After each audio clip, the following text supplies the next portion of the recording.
So on to myth 91, how to increase employee engagement. Well, guess what? This is what Jocko Willing had to say. The goal of all leaders should be to work themselves out of a job. This means leaders must be heavily engaged in training and mentoring their junior leaders to prepare them to step up and assume greater responsibilities. This is Josh, and Josh is the author of the 100 Myths of Entrepreneurship versus the Chainsaw. Josh, talk about this. How do we get employees to increase their engagement by understanding what the company goals are, and how does that pertain to them? Well, as a business owner, the first thing you should consider is like why this is actually important, right? Okay. Because most business owners have, you know, their expectations of what employees think is important flipped completely upside down. Yes. You know, employees stay in a business because, like, number one, their chance for improvement. Right. Right. Number two, because of culture.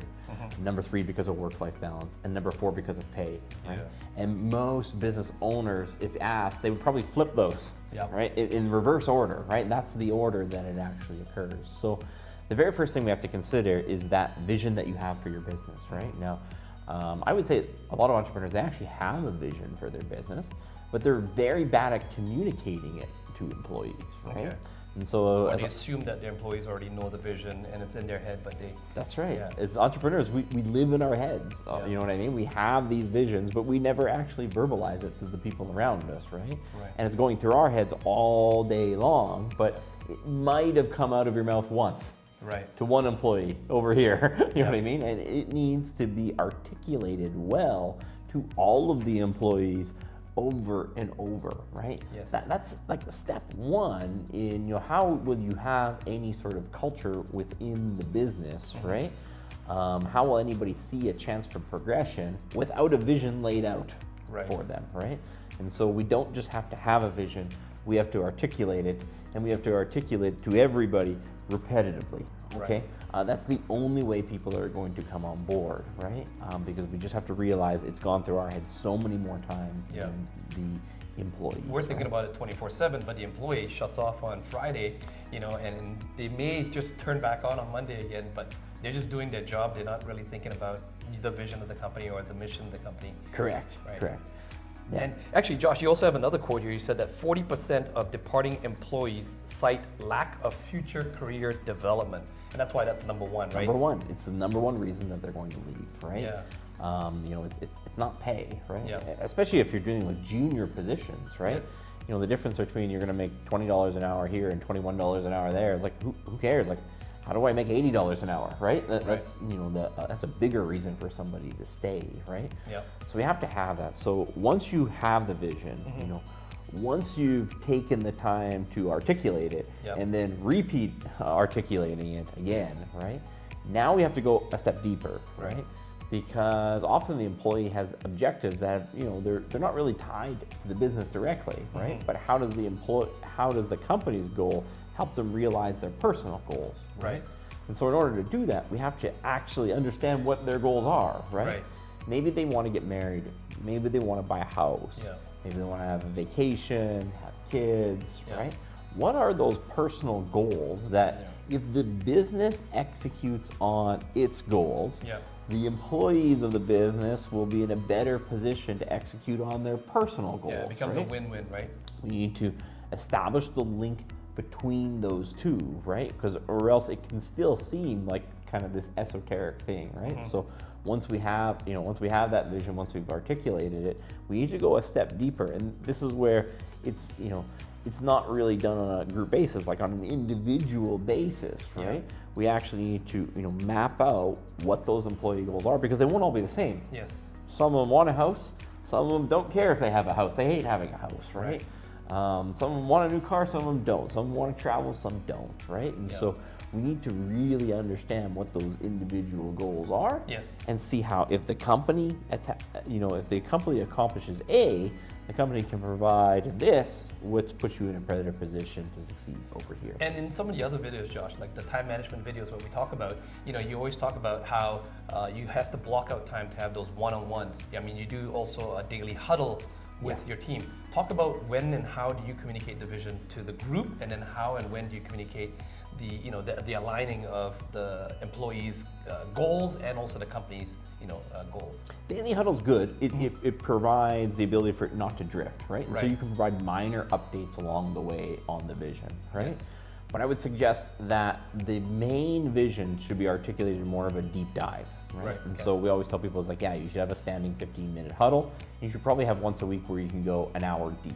Right, okay. We don't want to go 4 hours deep on the vision either, right? Right. But an hour deep would be, really useful in this circumstance, right? And so we think in those deep dives that we're only doing technical information. Yes. How do we get better at our fulfillment end of our business, which are, that probably should make up the majority of your deep dive sessions, right? Yes. But some of those deep dive sessions should be, let's go deep into what's the progression of this business and how that's going to look for people, right?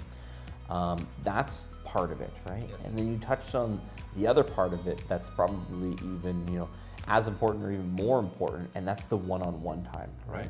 So you can articulate the vision for the company as a group, Yes. right? But your ability to tie that to how they're going to accomplish their individual personal goals is extremely limited in a group setting. Most people, don't even want to verbalize them in front of all of the other employees, right? Right, And right. so it's, you should be asking your employees, what are their goals? Right. What are you trying to accomplish outside of the business? Yes. How can the business help you, right? Do you do that sort of like, hey, come into my office, let's do a one-on-one, or do you do that like, let's go out for lunch or something, a dinner, and then you try to get them in a more relaxed state? What's the best setting you find? If you're doing lunches and dinners, it's going to be a more burdensome task. Like, it might be better, but at the same time, it's less scalable, right? Right. If you got an hour a week and you got 15 minutes an employee, you can roll through 4 employees in an hour, right? But if you're going to go for dinner or lunch, now you've invested 2 hours to do this, right? Makes So sense, yeah. it's not that dinner or lunch is bad. It's just that do you have enough time, or are you going to have one dinner or lunch every 2 years? Because that won't be enough, right? Yeah. I would rather And have. it's costly too. That's right. I would rather have more frequency, Yes. than the dinner or lunch, right? Makes sense. And that more frequency will take down the barriers itself, right? Even if you have a lunch or dinner, it's one time, right? Yes. Like, are they going to be very comfortable, right? It's like we all have that friend in our life where we can call and it's like we don't need time at all. We can just tell them exactly what's going on, right? That's true, yeah. So the closer you can get to that type of relationship, the better, right? And so we have to establish what those goals are. A lot of times they're big goals, right? Yep. And the company is not really in a position to, help them realize on those goals today, right? Yep. But the goal is like, well, if the company actually executes on its vision over here, can we make that happen over here, right? That's where you want to align those, and it's going to take some time, right? And it can be a little bit strange at first, right? Where it's like, well, why do you care about this? It's like, because you work here, and we want to help you accomplish those goals, right? Right. Sometimes the company is in a position. Sometimes the company can just make it happen tomorrow, right? Right. That's great, right? A lot of times, they're big goals. They're going to have to increase their rate of pay. They're going to have to get more time off, right? Yeah. They're going to have to accumulate some savings, right? Yes. Whatever that is, but we're going to have to, have that time blocked out in the calendar to do that, because that employee engagement, a significant amount of employees, they're just not engaged at all at work, right? People are wondering why. It's like, well, because they don't have that same vision as the business owner. They're not that visionary personality where they're casting, and even if they could, they don't have the freedom to execute it anyways. That's right. So they have to have this trust that your vision You're puts leading the ship, yeah. them in the position to accomplish the goals that they want. They have the vision for their own life over here. Yes. Right? And rather than try to change that, you have to connect the dots of how does this vision help them accomplish that over here. And business does get hard, right? We've talked about this in other videos. Business is not always a bed of roses where everything's all great. There are going to be tough times, and when those tough times happen, if the employee is not aligned with the vision, they don't see the benefit. That's how it's going to help them. They're going to probably want to take off and move to another company or something else, right? Yeah, and it shows you sometimes that some people aren't a good fit, right? Right. Instead of constantly trying to put that square peg in the round hole, right? You can just see that, well, this is not going to happen here, right? Our visions don't align. Like sometimes you can get creative and you can find how those visions align. That's the point of the exercise. But sometimes it's just not the right fit. Right. And moving on and transitioning out is going to be a better, not just for the company, but for the individual. Because the individual is going to be, eventually develop resentment and harbor that resentment, right? It's, you know, it's a little bit on the individual. They have to open up in order for it to happen, right? Makes but it's sense. on the business owner too, where if the business owner has no success stories, you know, if some people are accomplishing, if no one's accomplishing their goals, right? Then there's a problem there, right? But it's not the business owners to help everyone accomplish goals. Right. We have to establish what their goals are, and can we actually help them accomplish them? It also helps with HR, with hiring, right? When you have employees that are working at a company that can feel that they're realizing their dreams, when you're bringing in a new staff and that new staff talks to the other staff, they can say, yeah, you know, this is a great place to work because, you know, I was able to buy my house, I was able to get that car. You know, I feel this is, you know, the owner actually cares about my success as well too. And so it helps with retention and also helps you to hire new and better staff as well too. That's right. Yeah. So Josh, let's summarize here. What are some of the key steps here? If I'm a business owner watching this video, what are some things that I can implement right away in order to increase my employee engagement? Develop a vision. Yep. Articulate that vision to the employees in a group. Yes.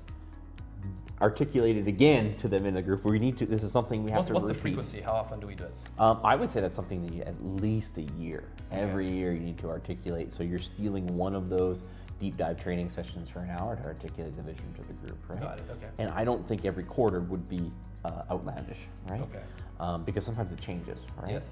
So like articulating in a group, repeat that vision to the employees in the group, and then meet with them one-on-one to establish what their goals are. Yep. And then figure out how the company's vision can help them on goals. Sometimes it's multiple meetings. Yes. Sometimes you have to just take, okay, this is the vision, right? Yes. I understand what you're trying to accomplish. I know the vision over here. I'm going to go back into my problem-solving mode and figure out how we connect the dots, right? Right. Then we meet again and see where it is. Because just like the company's vision can change, the people, their individual circumstances can change too. Right. Okay. Anyway, so if you found this video to be helpful, do let us know in the comments below and do ask follow-up questions. Josh and myself do answer those questions. Hit the subscribe button, turn on the bell notifications, and we will see you in the next video.